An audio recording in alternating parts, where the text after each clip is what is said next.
Si ignoras lo que ocurrió antes de que nacieras, siempre serás un niño. Cicerón. Una hora con la historia, un nuevo enfoque del pasado deshaciendo mitos, con Pío Moa.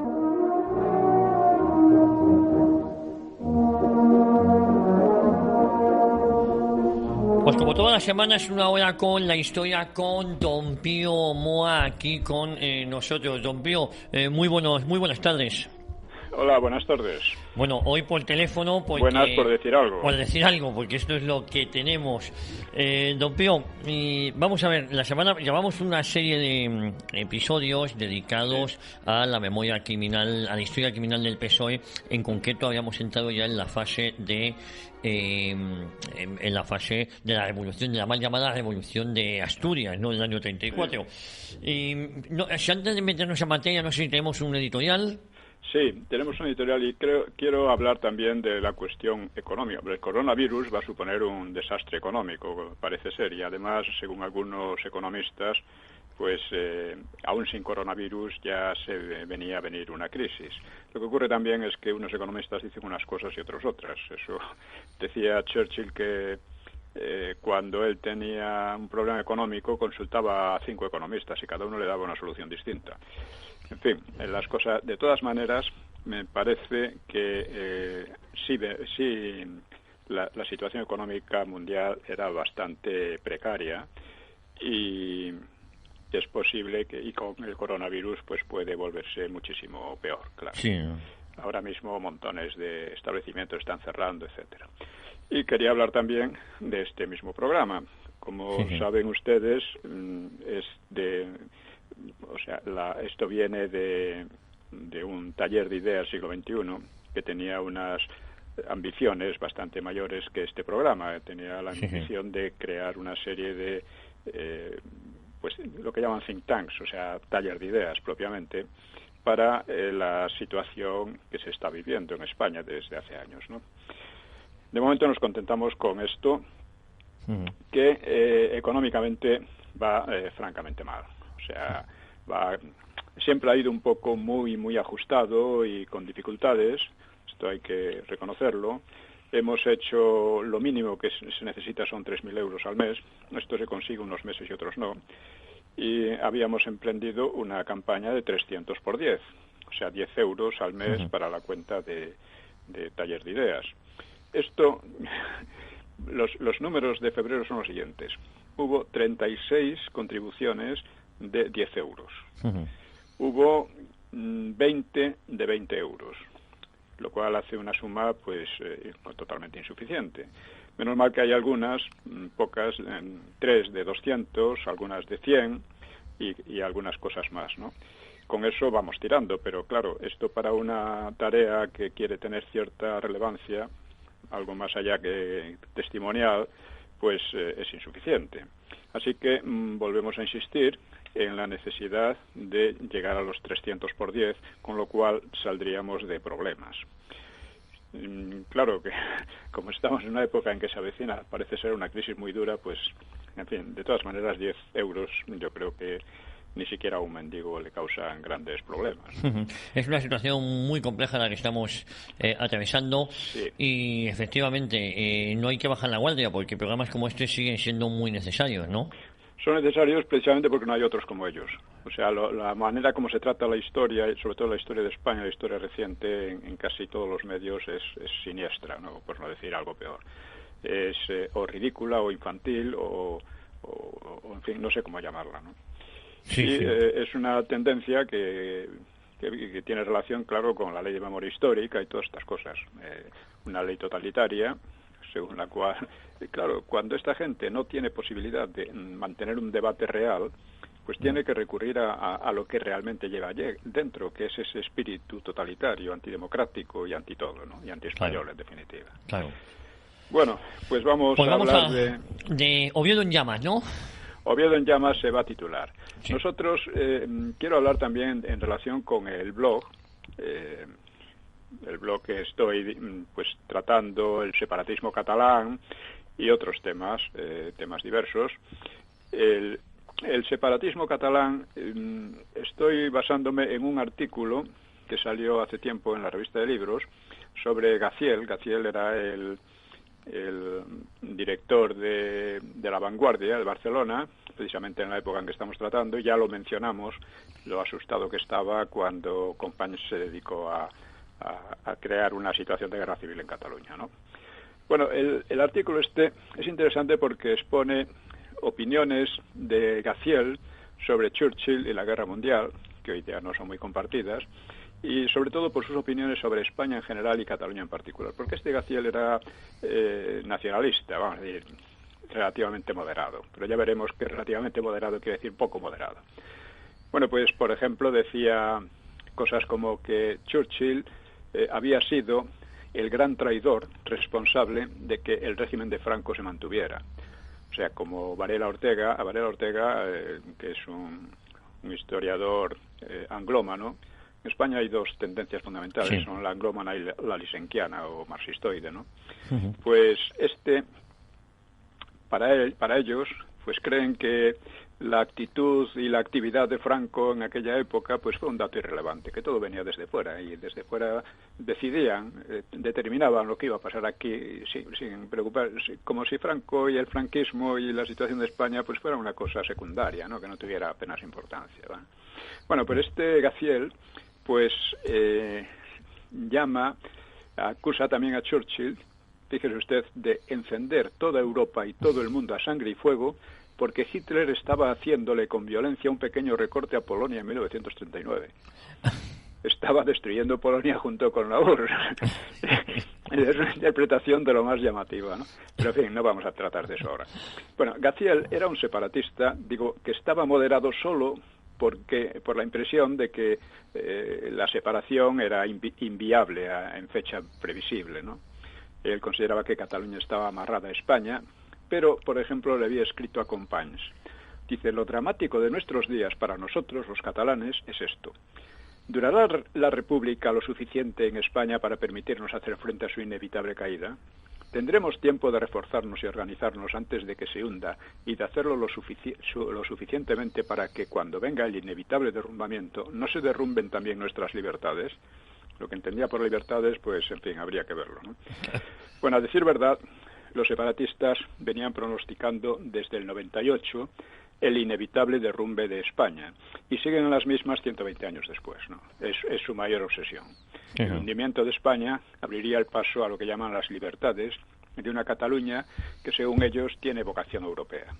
Porque para Gaziel y para los separatistas en general, España y Europa no solo son diferentes, sino opuestas. Dice, cito, España es esencialmente antieuropea.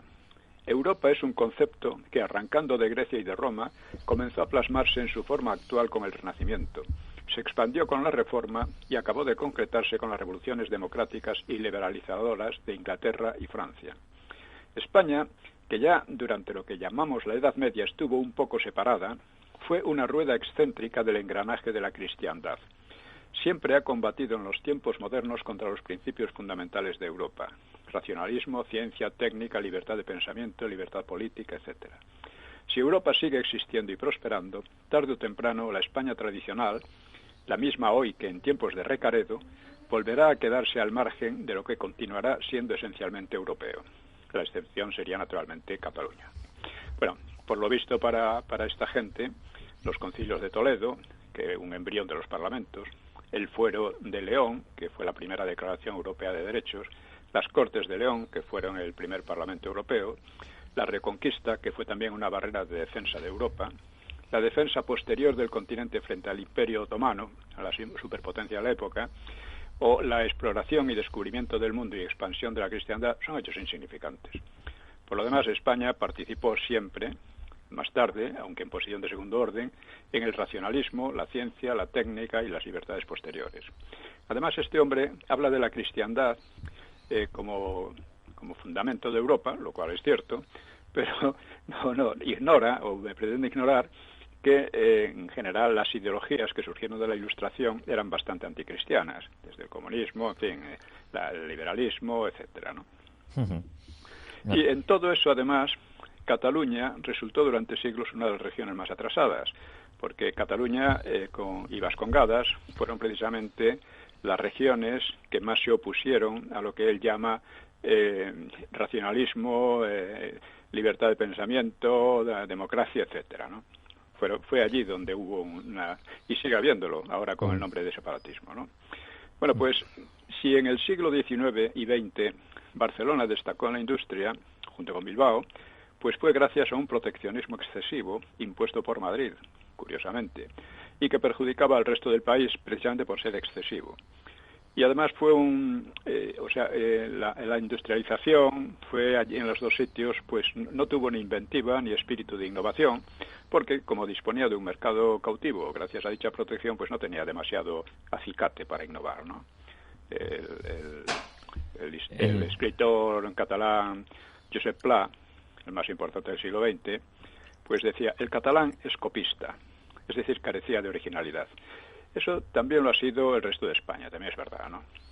Bueno, dice también Gaziel: según el sentido que Castilla le ha dado a España y ha impuesto a todos los pueblos peninsulares, con la sola excepción de Portugal, los catalanes no son españoles.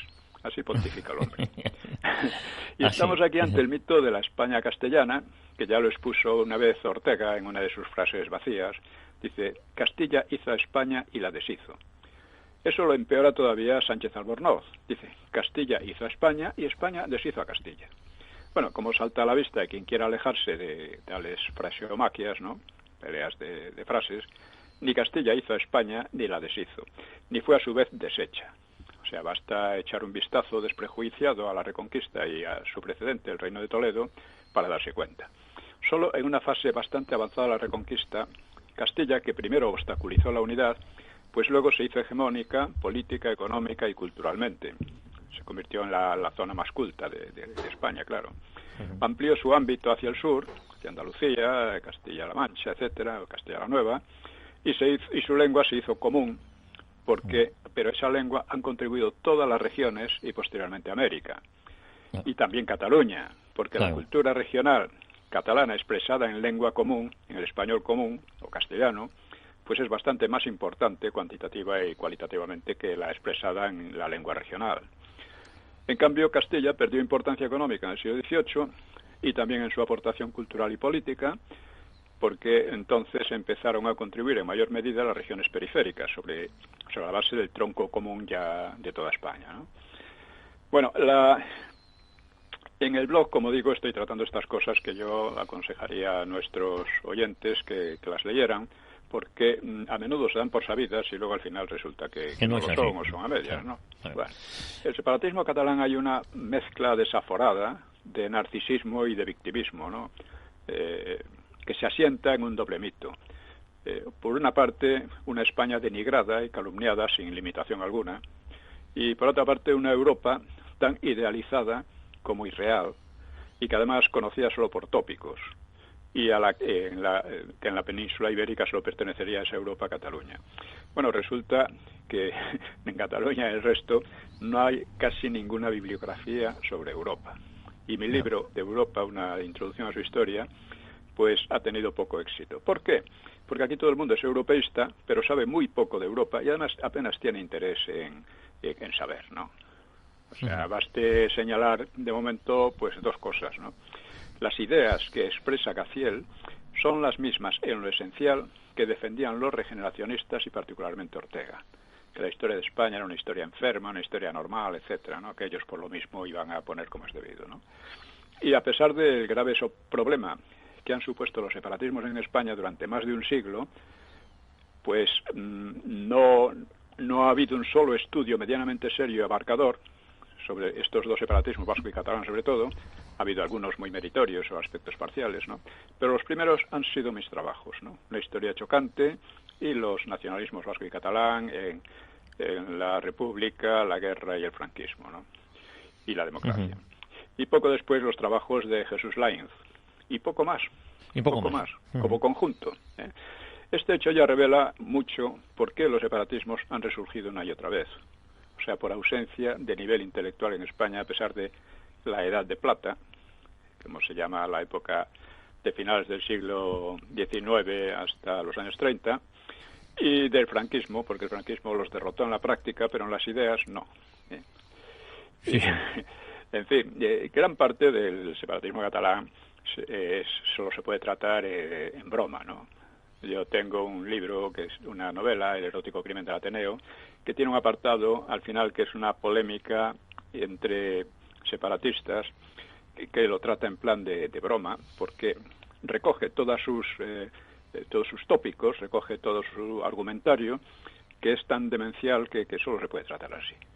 Sí, claro. Y quería hablar ahora también un momento de un libro, una novela supuestamente histórica que ha salido de un señor que se llama Slava Galán, y lo titula así en el blog: Eslava o los demócratas sanguinarios. Bien, leo. Dice este relativo historiador que si España hubiera entrado en la Guerra Mundial, habría sido invadida, con lo que felizmente en 1945 se habría instaurado una democracia y el país habría disfrutado del Plan Marshall. Claro, olvida señalar la cantidad de muertos, destrucciones y probablemente una nueva guerra civil que habría costado tanta felicidad en un país que se estaba reconstruyendo de otra guerra. Eso le da igual.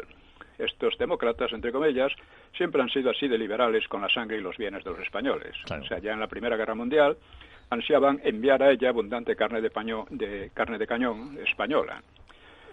Bueno, en España, como he sabido, son demócratas, entre comillas, es decir, antifranquistas, porque es lo que significa demócrata aquí, pues desde la ETA al PP, pasando socialistas, comunistas y demás, excepto Vox.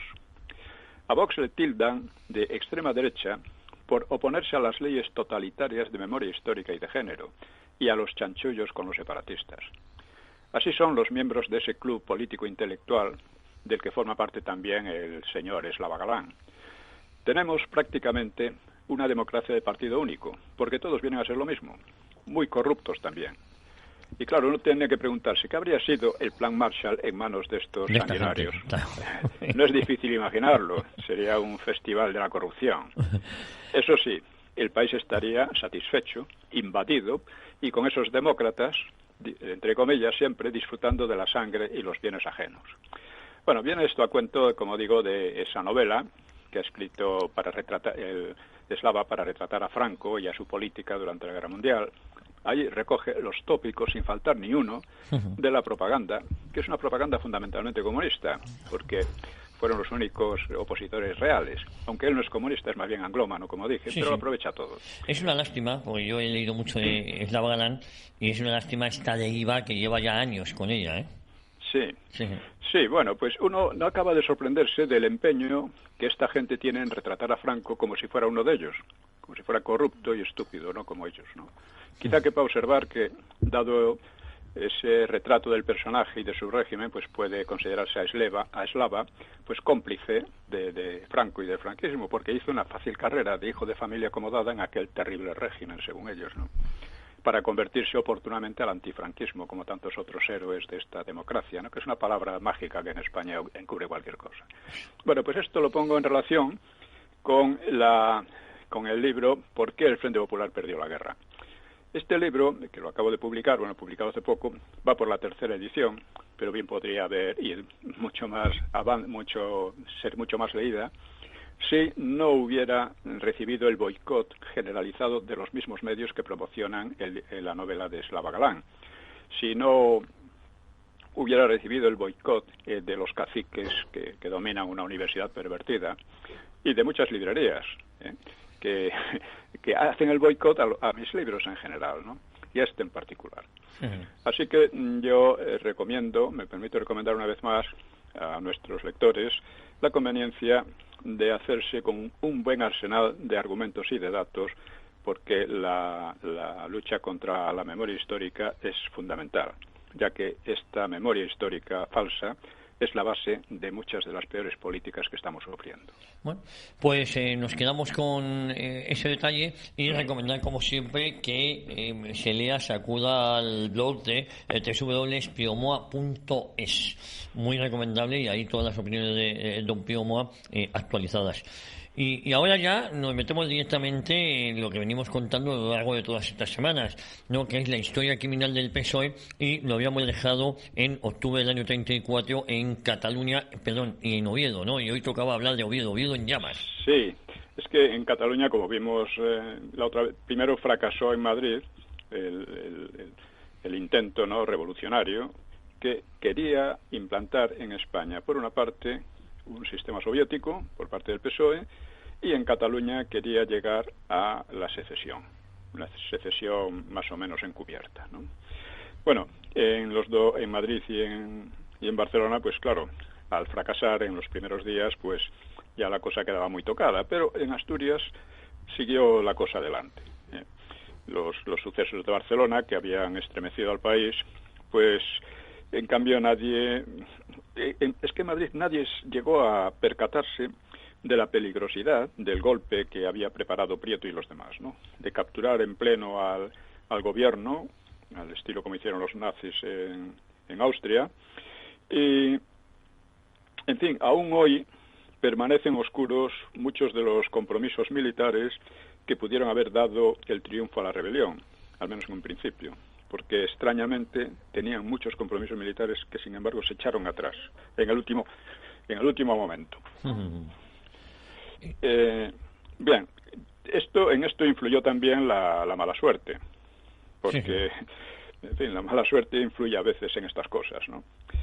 Y por eso, como se verá claro más tarde, pues entonces eran una incógnita los recursos que aún podrían movilizar los rebeldes, así como la capacidad de arrastre. A lo mejor en Madrid podían haber seguido de manera importante, ¿no? O incluso en Barcelona. Y la incapacidad que arrastre, ya digo, que pudieran tener los mineros asturianos, los mineros rebeldes, ¿no? No obstante, la iniciativa, con esto había pasado a las autoridades, había pasado al gobierno. La policía trataba de abortar nuevos estallidos en decenas de pueblos y ciudades y buscaba afanosamente pues los depósitos de armas y arrestaba a los sospechosos. Bueno, en ese momento los socialistas en Madrid debieron de darse por perdidos. Santiago Carrillo escribe que Santiago trataba de dirigir parte de las operaciones desde el comité, ¿no? Dice Carrillo en sus memorias: con provincias carecíamos de ligazón, se había roto en ese momento, ¿no?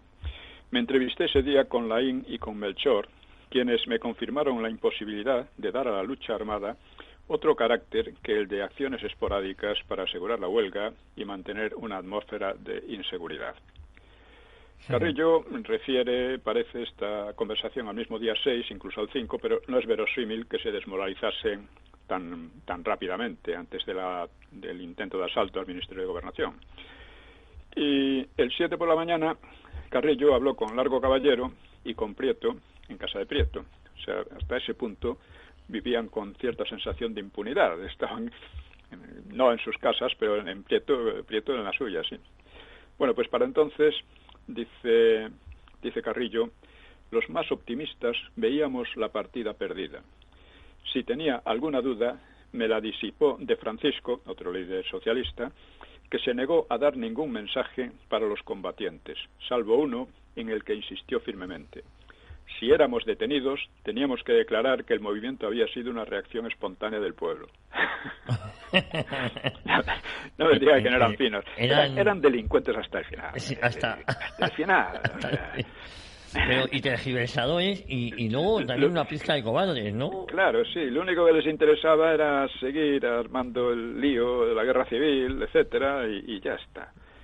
Y si pasaba lo que pasara, ellos no sabían nada, no se habían enterado, ¿no?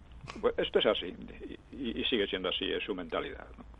Bueno, Vidarte, a su vez, Juan Simeón Vidarte, pues recordará en sus memorias, dice: fallido el putsch de Madrid y dominada la rebelión en Barcelona, el movimiento adquirirá su mayor virulencia en el norte, sobre todo en las regiones mineras de Asturias, Vizcaya, León, Santander y Palencia.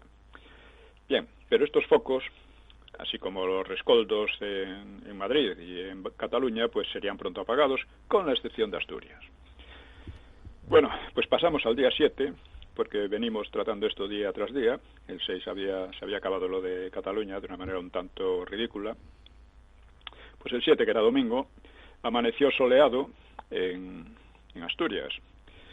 Sobre la hora en que Companys se rendía, al otro extremo de España, en el límite de Galicia y Asturias, pues López Ochoa tomaba a su cargo una columna de 360 soldados, los llevaba en camiones, e iniciaba la marcha hacia el este, hacia la zona rebelde.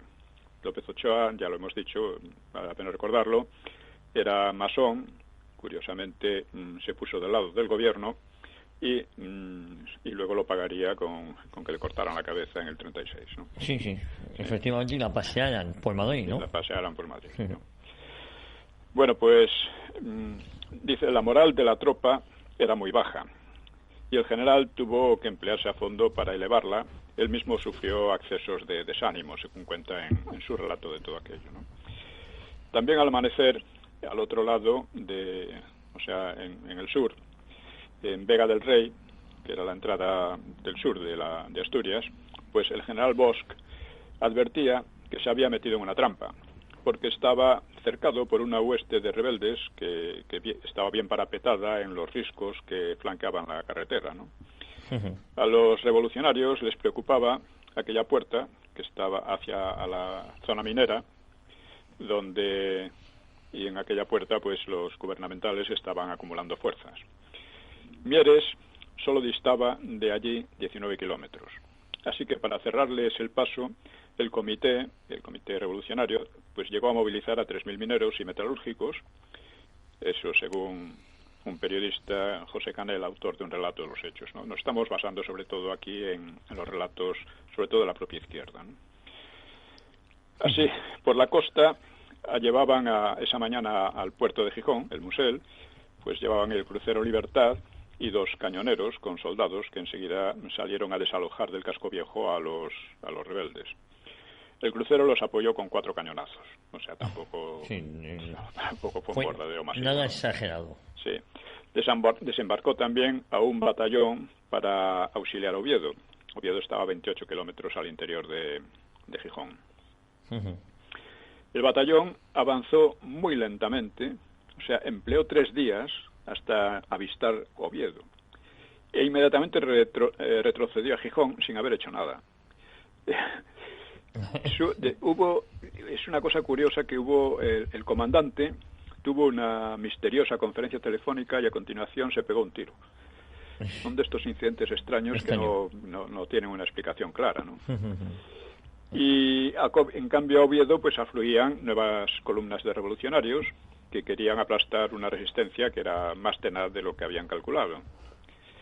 A lo largo de la mañana, pues López Ochoa cubría unos 140 kilómetros desde Ribadeo, en los camiones, aprovechando que la parte porque cuando se habla de la rebelión de Asturias, es una pequeña parte de Asturias la que se rebeló. No fue toda la comarca, ni mucho menos, la provincia, no.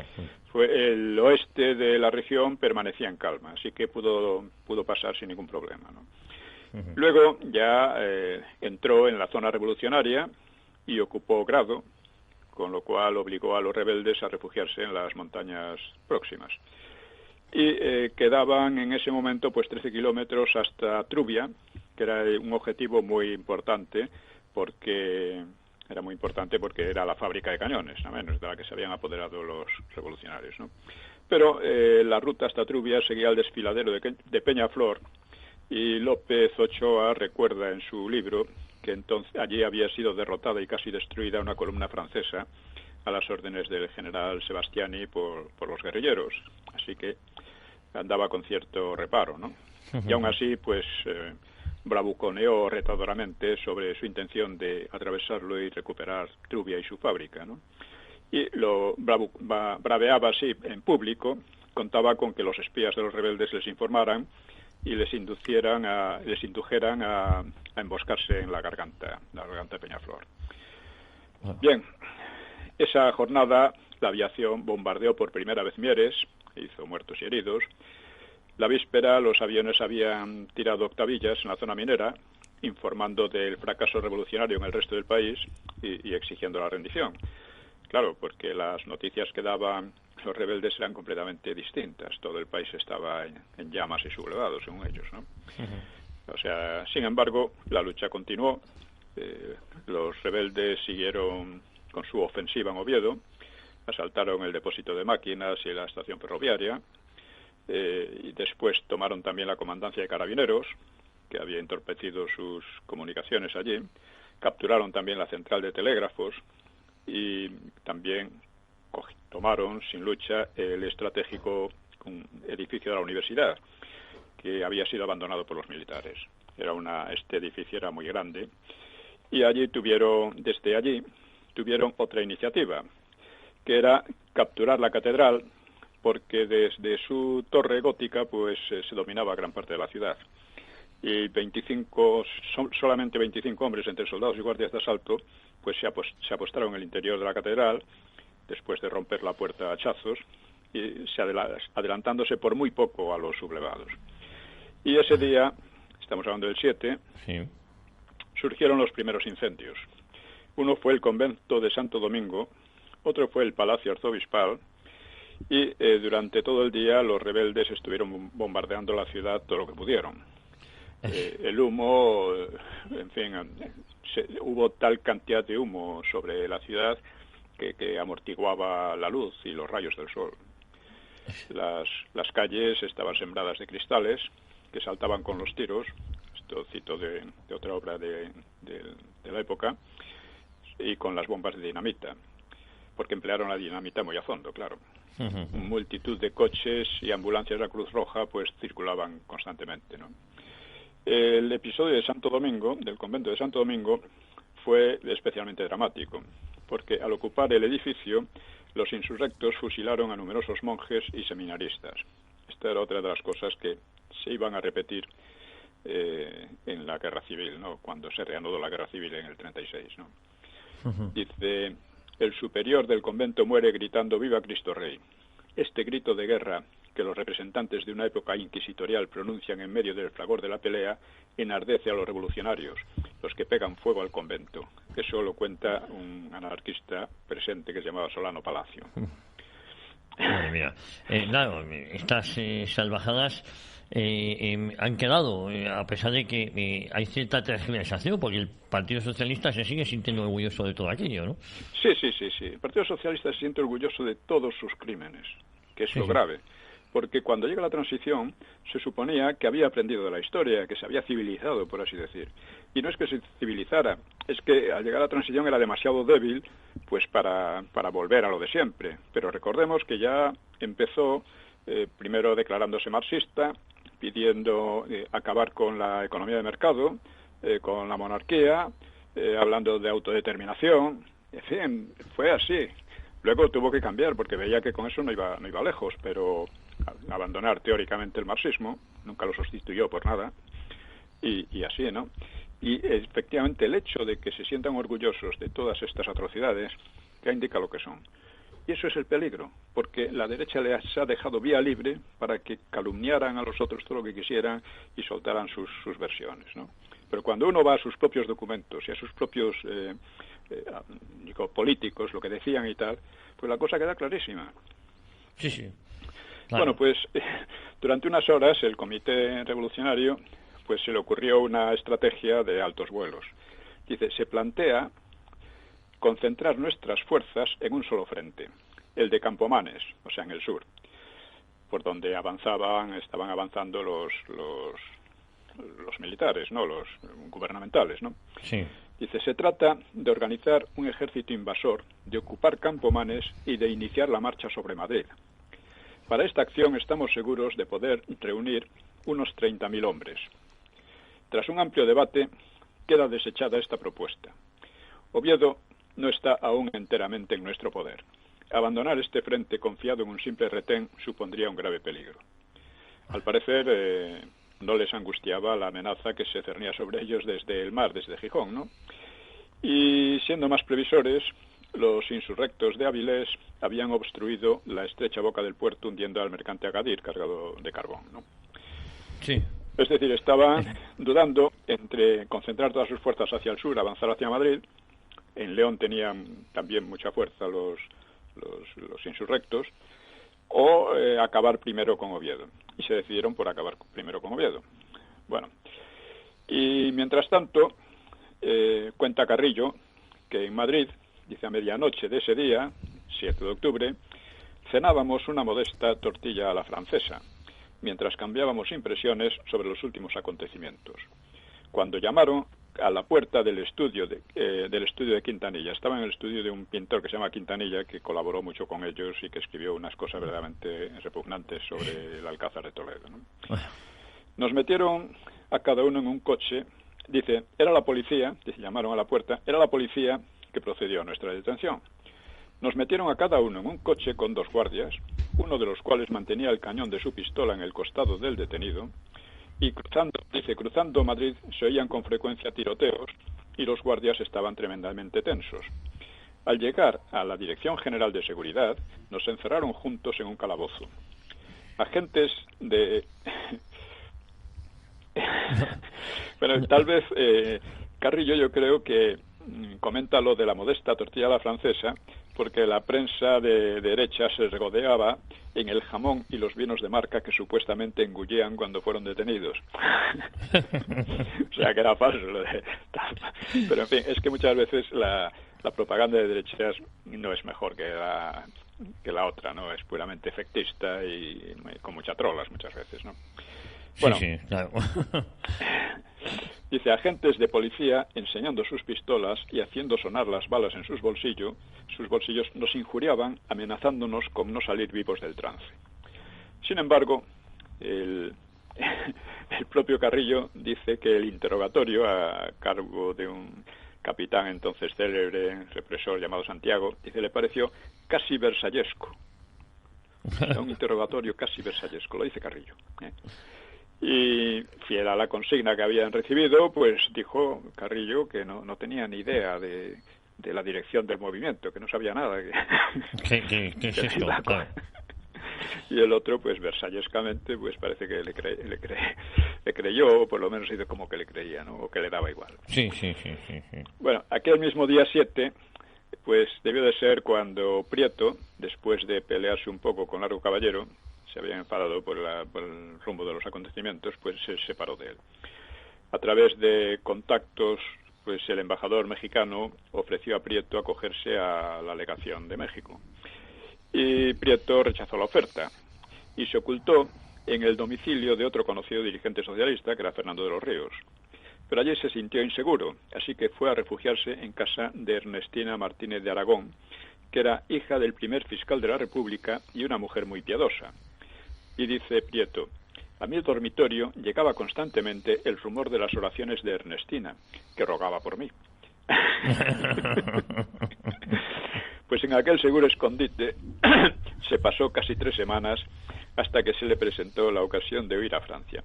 Ya digo que es necesario leerlos ahí, igual que es necesario leer Hazaña, etcétera, porque derrumban todas las falsedades y los mitos que han venido montándose, sobre todo desde la transición, ¿no? Sí. Sobre todas estas cosas. Usted tiene un libro, siempre lo recordamos, que es Los personajes de la República visto por ellos mismos, ¿no? Sí. Y claro, sí. Es fundamental porque lo dicen ellos, no lo dice nadie más. Claro. Y cuando uno cruza las opiniones y las versiones de unos y de otros, pues claro, al final se aclara todo mucho mejor. En cambio, si uno recurre simplemente a las historias que han estado contando después sus simpatizantes, en las cuales traducen un poco lo que hace La Sexta cuando habla de Abascal y tal. No dice lo que dicen, lo traducen, lo interpretan, lo ponen en un contexto que no es. Bueno, pues así es como funciona la historiografía de la memoria histórica, ¿eh? Sí. Bueno, pues estas cosas, como digo, las cuento más ampliamente en el libro Los orígenes de la Guerra Civil Española, ¿no? Bueno, hay que ver también un poco cómo estaba la situación fuera de España, porque las noticias del movimiento revolucionario habían despertado una expectación enorme, ¿no? Especialmente en la prensa europea y del ámbito hispanoamericano. O sea, las informaciones eran casi siempre confusas o muy sensacionalistas. Por ejemplo, un periódico, el periódico La Nación de Buenos Aires, basándose en los despachos de la Associated Press, pues contaba esta historia. 100.000 hombres armados tiene el gobierno catalán. Grandes contingentes de voluntarios acuden para ponerse a sus órdenes. Otra. Ya han sido ocupadas las principales ciudades, carreteras y puntos estratégicos. Un escuadrón de infantería que colocaba a los bandos fue dispersado por los voluntarios. Eso decía la Nación de Buenos Aires, ¿no? O sea, exagerando de una manera salvaje la situación, que no tenía ya nada que ver con lo decía el mismo 7, cuando en Cataluña ya se había acabado lo esencial de la insurrección, ¿no? Sí, sí. Otro, el diario Excelsior de México, describía: Madrid convertido en un campamento perfectamente artillado. Se cuentan por millares los muertos y heridos en España. O mencionaba la presencia de soviéticos en la Revolución de España, en la que en esa presencia creería la policía madrileña. Más interesante era la crónica de la Associated Press, según la cual se considera inminente una nueva dictadura militar en respuesta a la revolución. Todo esto era completamente inventado. Inventado, falso, ¿no? Pero la prensa, eso ha sido muy habitual y sigue siendo muy habitual en la prensa, ¿no? Y eso en periódicos que pasan por ser muy serios, muy serios. Bueno, aquí tenemos El País. El País miente de una manera desaforada. El otro día, lo que pasa es que lo hace bien, lo presenta de tal manera que parecen informaciones objetivas, ¿no? Una cosa que hizo Ortega Smith en una conferencia hace unos días, que le preguntaba a un periodista, bueno, pero El País ha dicho no sé qué, y este le contestó: si usted cree lo que dice El País, mal vamos. Y es así. No, es verdad. Bueno, El País también estos días publicaba en una entrevista que le hacían a una individua que la riqueza del país es que había muchas opiniones divergentes. Digo, no sé dónde se han sacado eso, ¿no? Es que antes creían que las únicas que contaban eran las suyas. Eran las suyas. Ahora hay otras, entonces se hacen los que sí, bueno, ¿qué le vamos a hacer? Entre anoteo, sí, hablarlo. Pero mientras tanto intentan imponer la ley de memoria histórica por narices, y tenemos, por ejemplo, a un historiador, yo creo que bastante chiflado, que es Ángel Viñas, diciendo que había que llegar a una versión única sobre la guerra civil. Hombre, sí, la suya, ya lo entendemos, ¿no? Sí, así es. Sí.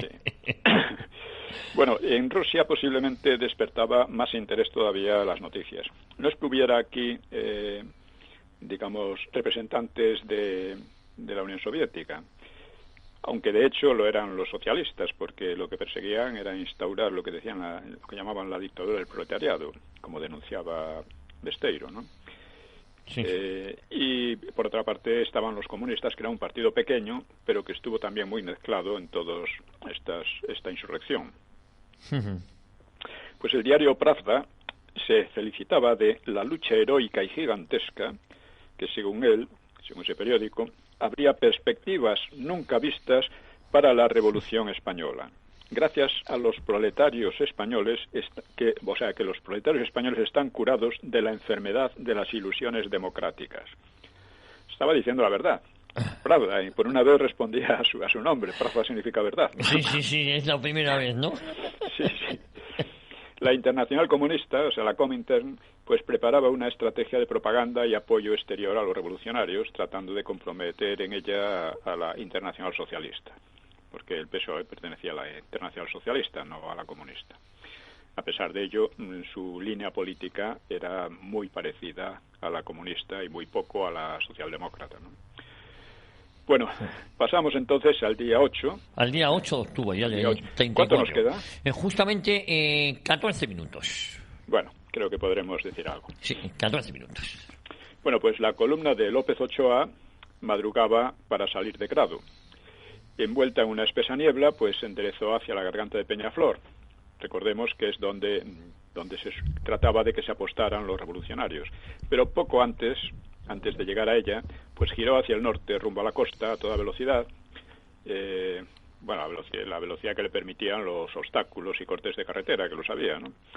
Y sus enemigos, que estaban al acecho en el desfiladero de Trubia, pues la guardaron en vano. Así que cuando comprobaron la treta de López Ochoa, volvieron a Grado y la recobraron sin esfuerzo.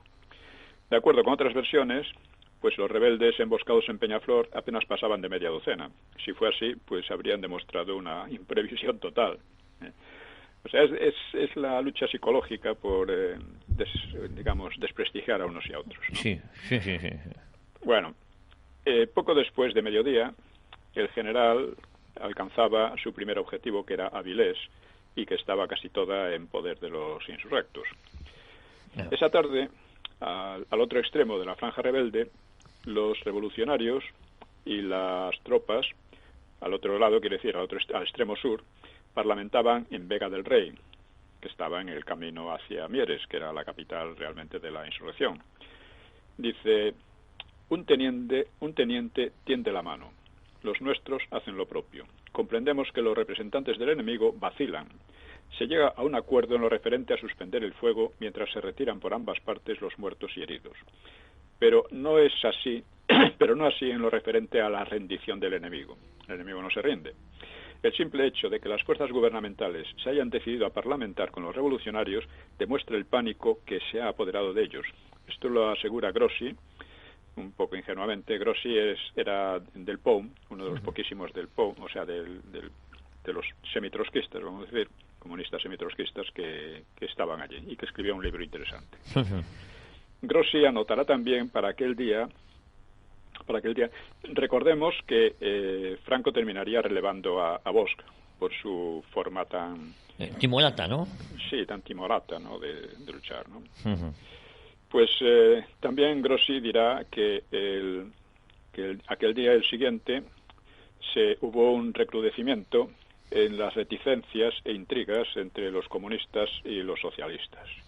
González Peña, pues que era el mayor dirigente socialista de Asturias, pues era objeto, dice, de calumnias e incluso de ademanes incorrectos, y debió de hacer un esfuerzo por contenerse. Dice: de no ser así, es más que probable que estas actitudes degenerarían en una lucha sangrienta entre los propios trabajadores revolucionarios. Ya veremos lo de González Peña, que si lo cogen los propios mineros lo fusilan, probablemente. Bueno, en otro orden de cosas, nacía espontáneamente un comité de guerra para poner coto al desorden en el reparto de armas. Y empezaba a notarse ya la penuria de municiones y crecía el empleo de bombas. Según Grossi, se fabricaban con tal perfección que no fallaba ni una sola. Dice: son verdaderas máquinas infernales. Contenían 2 paquetes de dinamita, unos 42 cartuchos, y 10 kilos de metralla hecha con recortes de varillas de acero. En estos talleres trabajaban día y noche numerosos obreros, los cuales construyeron más de 5.000 bombas, según otro de los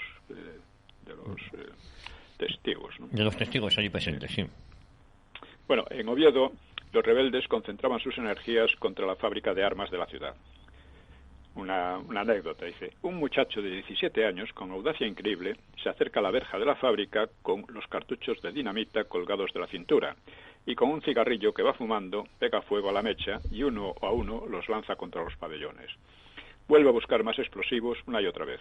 En una de estas me matan, dijo el muchacho, y efectivamente una bala de ametralladora le quitó la vida. Es un relato de allí. Sí.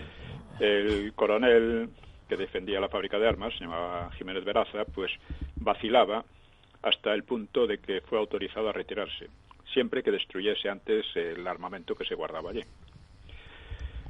En fin, eso para que nos demos cuenta de que era una cosa realmente grave, una cosa realmente distinta a lo de Madrid y lo de Barcelona, ¿no? Sí, era la guerra civil realmente. Eso es. Bueno, desde la cárcel Modelo, que también estaba cercada, unos presos, en Oviedo estamos hablando, unos presos hacían llegar, no la cárcel Modelo de Madrid, hacían llegar a los sitiadores este mensaje: camaradas, si para el triunfo de nuestra revolución es necesario volar la cárcel, disparad sobre ella, pues antes que nuestras vidas está la emancipación total de los explotados. Eso dice alguno que decía, ¿no? Luego habría que ver si eso es cierto o no. Sí, no, esto suelen ser cosas que se inventan y que pueden tener algo de verdad, pero no, es dudoso, ¿no? Sí. O sea, los defensores de la cárcel, que eran menos de 100, los defensores por parte del gobierno, y peleaban casi sin agua y sin víveres, y eran atacados con cañones, fusiles y dinamita, y con la inseguridad de varios centenares de reclusos a sus espaldas que podían sublevarse. A pesar de todo, resistían, frustraron todos los intentos de evasión de los presos y se ganaron la colaboración de una parte de los presos, de los detenidos allí, ¿no? Sí. Los mineros intentaron asaltar el gobierno civil. Dice: el plan era cargar una cuba de automóvil del servicio de incendios de gasolina y, protegida esta por una camioneta blindada, meterse a marchas forzadas en el corazón del enemigo, rociar de gasolina la parte posterior donde estaba enclavado el gobierno, se refiere al gobierno en Asturias, en el Oviedo. Dice, nos faltó gasolina. Eso decía el comunista Carlos Vega, que era a la dirección del PC. Es que luego, después del fracaso, se inventaban muchas cosas que habían querido hacer, pero no habían hecho. En fin, desgraciadamente, ¿no? Según ellos. Sí, se les había quedado a medias. Sí. Otro incidente trágico, pues, ocurría en el Palacio Episcopal, que llevaba un día ardiendo. Dice, los rebeldes, con gasolina y dinamita, avivaron el incendio y las llamas se propagaron a las casas próximas, con lo cual los vecinos escaparon aterrorizados a la calle. Bueno, allí varios revolucionarios, mandado por uno que llamaban Pichilatu, abrieron fuego indiscriminadamente, matando a 8 fugitivos, en su mayoría mujeres y niños. Junto a las llamas y bajo los disparos, una niña llamaba al cadáver de su padre. Papá, papá, levántate. Una mujer gritaba, no me matéis, que mis hijos quedan desamparados. Y otra pedía, ayudadme, por Dios, que me muero. A lo que replicó un rebelde, aquí no se pide nada por Dios no se hace nada. Otro indignado apostrofó a sus compañeros, los mineros no venimos aquí a cometer estos. Perdón. Sí. Los mineros no venimos aquí a cometer estos crímenes. Es decir, había un poco de todo en el bando aquel, ¿no? Sí, estaba muy heterogéneo, ¿no? Sí, muy heterogéneo. Muchos de ellos pensaban que lo que hacían estaba muy bien y que no había que cometer crímenes. Otros, en cambio, pues se dedicaban en fin, se desataban, ¿no? Bueno, en Gijón, los rebeldes, pues aún resistían en el barrio de Cima de Villa y el crucero Libertad volvía a soltarles algún que otro cañonazo, ¿no? Bueno, fuera de Asturias, el día siguiente, el 9, hubo duros encuentros en Vizcaya, donde la lucha se entabló en la zona minera, desde Somorrostro a Portugalete, a la entrada del Nervión, y solo tras sangrientos combates consiguió la Guardia Civil tomar las barricadas.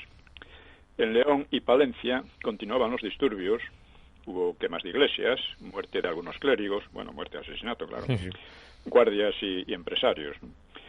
Diversas localidades de Albacete sufrían también incidentes y en Teba, en Málaga, un grave ataque al cuartel de la Guardia Civil hubo también. Sin embargo, a pesar de todo, pues eran golpes menores, que no tenían trascendencia sobre la situación general, ¿no? Era en Asturias donde seguía la cosa, ¿no? Así que en Oviedo continuaban los rebeldes a la ofensiva. Habían cortado el agua, la luz y los suministros a la ciudad, así que las defunciones naturales obligaban a sacar cadáveres a la vía pública ante la imposibilidad de enterrarlos. Según Aurelio de Llano, otro de los testigos, la lucha de calles adoptó una nueva forma. Dice, los rojos, este era de derechas, claro, los rojos fueron ocupando objetivos, pasando de casa en casa, en lugar de luchar de esquina a esquina. Avanza caminando sobre las rodillas y las manos por los tejados de la calle Fruela un grupo de revolucionarios armados de fusiles y bombas de mano. Cubren sus cabezas con cascos de acero. Su aspecto infunde pavor. Entre tanto, las llamas se extendían y las explosiones sacudían la ciudad. Hay muchas fotos de cómo quedó la ciudad, el centro de la ciudad, quedó verdaderamente destrozado, ¿no? Por la mañana, los rebeldes asaltaban por fin la fábrica de armas y, para su sorpresa, no encontraron defensores. El coronel les había dejado además un espléndido regalo: 21.000 fusiles, 198 ametralladoras y 281 fusiles ametralladores, todos intactos. O sea, se ve que el coronel estaba claro, dejarle todo eso. Nos quedan 4 minutos, Dopio. Sí, le habían autorizado a evacuar, pero destruyendo las armas, ¿no? Faltaba la munición, pero el botín incluía una máquina de recargar cartuchos que, claro, inmediatamente se puso a funcionar por los revolucionarios, ¿no? Claro. Pronto se formó un largo convoy de camiones que cargó el armamento durante todo el día y lo distribuyó por las cuencas de Langreo y Mieres. El coronel de la fábrica ya había desobedecido meses antes una orden de inutilizar gran cantidad de fusiles almacenados, porque los socialistas venían robándolos, con vistas a preparando la insurrección. Así, el coronel fue de esa fábrica, era connivente, ¿no? Totalmente. Sería condenado a cadena perpetua, que claro, le duró muy poco, porque con el Frente Popular todos estos salieron en triunfo, ¿no? Otra victoria de los rebeldes fue la toma del Banco de España y del Palacio de la Diputación. El Banco de España es muy importante porque, en fin, el cuartel de guardias de asalto de Santa Clara quedó expuesto al tiro de bombas y de dinamita desde el cercano Teatro Campo Amor. Sí, sí. Y para proteger el cuartel, pues los guardias civiles incendiaron el teatro, que era tenido por uno de los más bellos de España, ¿no? De España, efectivamente. En fin, Pues, en Santa Clara, no sé, quizás tengamos que seguir más adelante. Nos quedan 3 minutos, por eso digo que igual no sé si nos da tiempo a acabarlo todo o conviene que la próxima semana rematemos Pues este lo episodio. rematamos la próxima semana. Estamos viendo Sí. la importancia que tuvo realmente, el carácter criminal que tuvo en muchos aspectos, con asesinatos, incendios realmente indiscriminados. Y, por otra parte, el elemento de, vamos a ver, de lucha, que fue muy real, mientras que en Madrid y en Barcelona pues se rindieron inmediatamente, ¿no? No es que se rindieran, en Madrid no se rindieron porque lo único que quedó después del fracaso del asalto al ministerio, pues lo único que quedó, y de asaltos a otros cuarteles que fracasaron, pues quedaron pues tiroteos aquí y allá. Y en Cataluña pasó algo parecido, solo que Companys se rindió, de hecho un héroe, según decía Dencas, de la manera que vimos en el programa anterior. Pues, y en fin, podemos terminar recordando a nuestros oyentes el problema económico, ya que estamos en un problema que no solo nos afecta a nosotros, nos va a afectar a todo el país. a todo el país. Sí, sí. Va a ser una situación muy complicada, ¿no, don Pío? Sí, bueno, pero espero que con 10 euros al mes nuestros oyentes puedan contribuir sin ningún problema. A sacar esto adelante. Pues, don Pío, la próxima semana aquí, en estas circunstancias en las que estamos haciendo programas inasequibles al desaliento, aquí todas las semanas en realidad con don Pío Moa hablando de historia en Una Hora con la Historia. Pues buenas tardes y un saludo a todos y que tengan cuidado con el coronavirus. Mucha paciencia. Un abrazo muy fuerte. Un abrazo. Adiós.